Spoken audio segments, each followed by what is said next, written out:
Hello friends, welcome back to your channel. This is Manna and the video is based on Bank of India exam review, PO exam review. Okay, so self given analysis.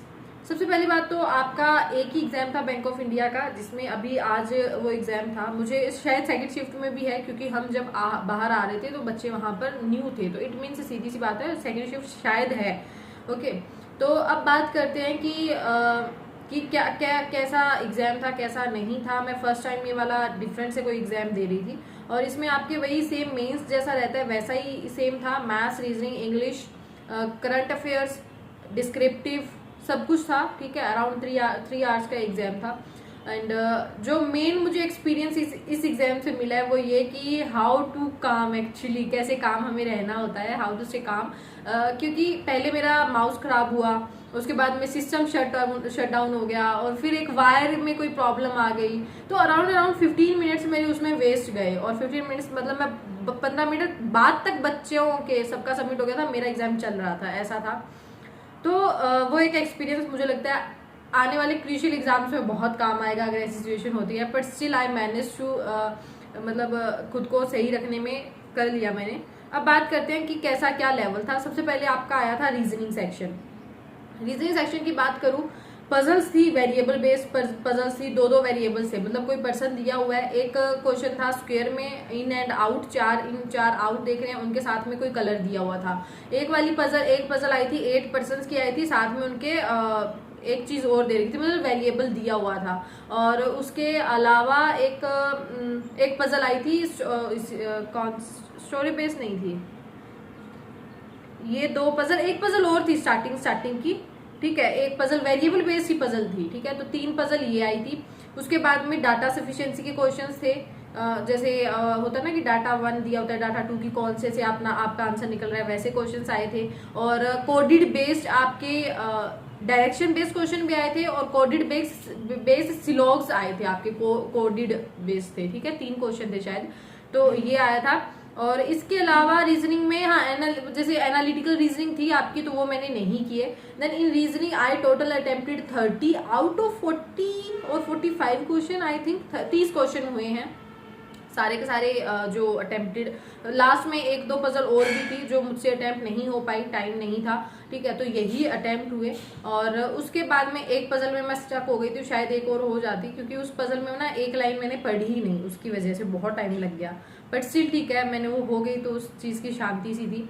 फिर बात करते हैं, दूसरा section आपका आया था, सबसे पहले इंग्लिश था, है ना। हाँ, इंग्लिश भी आया था।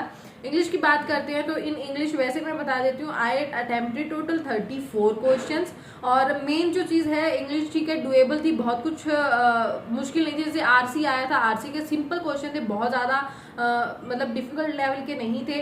वर्ड स्वैपिंग आया था, एक आपका पैराजम्बल आया था, यही मेन क्वेश्चन थे। और एरर डिटेक्शन के, तो एरर डिटेक्शन के तो सही बताऊं मैं लिख कर लाई हूँ, मतलब टाइम काफी था, टाइम के अकॉर्डिंग, तो मैं लिख लाई हूँ ये। ओके, और मैं आपको ये शेयर करूंगी आपके साथ, क्योंकि अभी आपको मेरी राइटिंग में कुछ भी समझ में नहीं आएगा।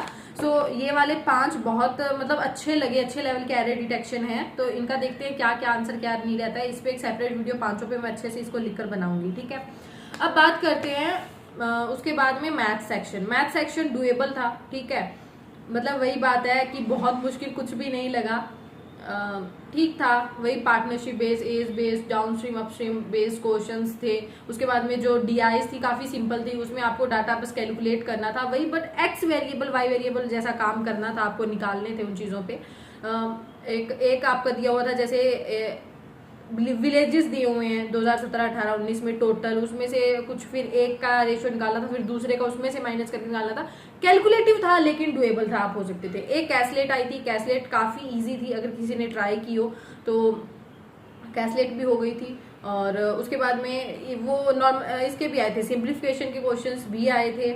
एंड और तो बस यही थे। हाँ, डाटा सफिशिएंसी के क्वेश्चन आए थे, डाटा सफिशिएंसी के 2-3 क्वेश्चन थे, यही आया था। और डुएबल था, आरआरबी टाइप मुझे लगा। ठीक है, बहुत ज्यादा हार्ड है ऐसा, आईबीपीएस एसबीआई जैसा कुछ भी नहीं था, आरआरबी वाला आप बोल सकते हो लेवल। और in maths I attempted total 28 out of 35-40 जो भी था, क्योंकि मैंने ना सिर्फ मॉक लगाया था, एसके का मॉक लगा के गई थी, एक मॉक सिंगल मॉक लगा के गई थी, तो ज़्यादा इस पर क्योंकि इंश्योरेंस वाला भी एग्जाम था, ये एग्जाम भी था, तो सारा ऐसे मिक्सअप सा हो गया था। But thank to SK, exactly अगर एसके का आप लगा रहे हो ना मॉक, तो आपको मोस्टली इन चीज़ों में तो प्रॉब्लम नहीं आएगी। इट में भी न्यू टाइप के क्वेश्चंस में हो सकता है, इट में भी कि आपको वेरिएबल्स पे बहुत वर्क नहीं किया तब, अदरवाइज एसके के अगर मॉक लगाए हैं तो कोई दिक्कत नहीं आएगी। एंड एसके ने अभी एक इन्वॉल्वमेंट भी की है, टॉपिक वाइज टेस्ट लेकर आए हैं। जैसे स्टूडेंट्स होते हैं ना कि टॉपिक वाइज, जो बिगिनर्स होते हैं स्पेशली, उनको टॉपिक वाइज सारे टेस्ट मिल जाते हैं, तो वो भी अलग से इंक्लूड किए हैं इसके ने। So it is good to know कि अब वो और ज़्यादा इन्वॉल्व खुद में चीज़ें कर रहे हैं। जैसे सिर्फ पहले मॉक टेस्ट था, अब टॉपिक टेस्ट भी आ गए हैं, पहले सेक्शनल नहीं थे, सेक्शनल आ गए, फिर टॉपिक टेस्ट आ गए, अच्छी बात है। ओके, और एसके तो वैसे ही मेरा फेवरेट है। अब बात करते हैं आगे जीए की।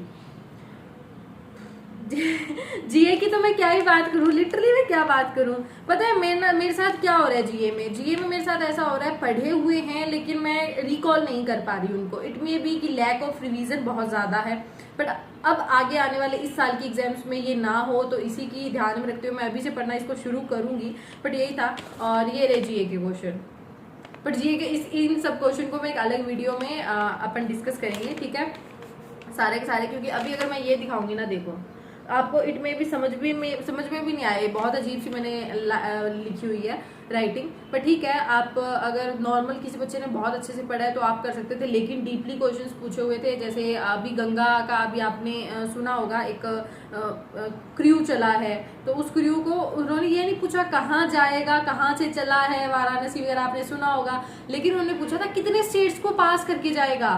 तो मेरे अकॉर्डिंग ये डीप है भाई, कितने स्टेट्स को पास करके जाएगा इंडिया के, ऐसा एक क्वेश्चन आया हुआ था। और उसके बाद में एक आया हुआ था जो वुमेन सेल्फ हेल्प ग्रुप्स होती है ना, उनमें टोटल मिनिमम कितने मेंबर्स होने चाहिए, ये उनका क्वेश्चन आया हुआ था। और उसके बाद में एक क्वेश्चन आया था आईपीओ से रिगार्डिंग क्वेश्चन था, उसमें पूछा था कि यूपीआई के थ्रू आप मिनिमम कितना आईपीओ एक इंडिविजुअल ले सकता है यूपीआई के थ्रू, ये क्वेश्चन आया हुआ था। इस तरह के ना मतलब क्वेश्चन थे, लेकिन डीप साइड थे, बहुत ऐसा नहीं था कि इजी साइड है, डीप साइड क्वेश्चंस मुझे देखने को मिले as compare to IBPS PO. इसमें थोड़ा सा ऐसा था कि हाँ, आपको अगर बहुत अच्छे से उस न्यूज को एलोबरेट करके पढ़ रखा है तभी आप अटेम्प्ट कर पाओगे, ये था। एंड बाकी तो यही था, बाकी मैं इसको पूरा डिटेल में और डिस्कस करेंगे कि कैसे रहा क्या नहीं रहा। ओके, और यही था ओवरऑल। और डिस्क्रिप्टिव में वही सेम, एक लेटर मैं लिख कर आई हूँ, वो आपका इजी वाला आया हुआ था सबसे पहले ही, पासबुक को, न्यू पासबुक आपको लेनी है। और जो ऐसे आया था वो आया था कि एजुकेशन जो है वो जस्ट नॉट फॉर टुडे, ये आपका फ्यूचर के लिए भी है, फॉर टुमारो के लिए भी है, इसके ऊपर आपको ऐसे लिखना था, तो ये लिख कर आई हूँ मैं, ये ओवरऑल रहा। तो जैसे मैंने मैथ्स में 28 बता दिया ना, हाँ, ये मेरे टोटल अटेम्प्ट्स रहे। एंड जीए में मेरे टोटल अटेम्प्ट्स रहे 28 कर दिए मैंने, मतलब ये कुछ सही मत समझना प्लीज, इस 28 को इंक्लूड मत करना। आप लोगों की बड़ी गंदी आदत है, मैं बोल देती हूँ, आप उसको सच मान लेते हो। मेरे इसमें ज्यादातर तुक्के होते हैं, ज्यादातर, और तुक्के ऑलमोस्ट मेरे गलत होते हैं, ठीक है, तो ऐसा सीरियस मत लेना इनको। बाकी ये ओवरऑल मेरा एक्सपीरियंस था।